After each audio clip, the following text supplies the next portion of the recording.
Một, hai.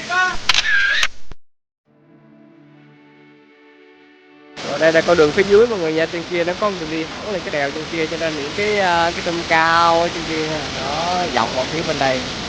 Bên kia có một cái chòi kế cá thác luôn. Đó, mọi người mình trước vậy. Quá đẹp.